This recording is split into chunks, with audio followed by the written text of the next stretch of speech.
Why am I seeing multiple different IP addresses reported as my public IP? Could anyone explain why these sites are showing me as having different public IP addresses? www.whatismyip.com 46.19.227.251 as my IP. showmeepadress.com 46.19.227.253 as my IP. www.ipchicken.com 46.19.227.252 as my IP.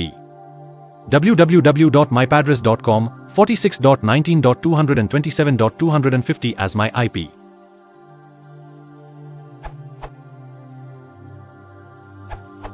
You could be behind a carrier-grade NAT, CGN, with an IP address pooling behavior of arbitrary, rather than the recommended behavior of paired.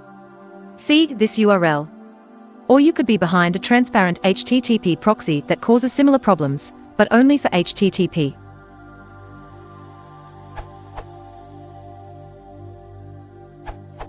You don't seem to have a public IPv4 address at all. Your ISP has several public addresses that it uses to NAT outbound connections from its users. In such a situation, a user, i.e. you, doesn't get a public address and can therefore not accept any inbound connections for e.g. camera. Your internet connection is outbound only. This is something people will have to get used to.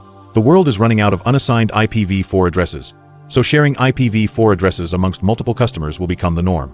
Technologies such as carrier-grade NAT, NAT at the ISP level, and DS Lite, NAT at the ISP level where IPv4 traffic is tunneled over IPv6, will be outbound only. Running your own service, web, camera, mail, will be impossible on such connections. If MAP is used, no NAT at the ISP level, IPv4 addresses are shared and a user gets a number of UDP and TCP ports. The user can use the given ports for NAT and inbound services. The only way to keep the internet open, so that everybody has full connectivity, for inbound and outbound connections using whatever protocol they want, is to use IPv6. The world is slowly moving in that direction. If you look at Google's IPv6 statistics, you can see that IPv6 adoption is growing exponentially. If you run into problems such as described in this question, the best thing you can do is to push for IPv6 adoption everywhere.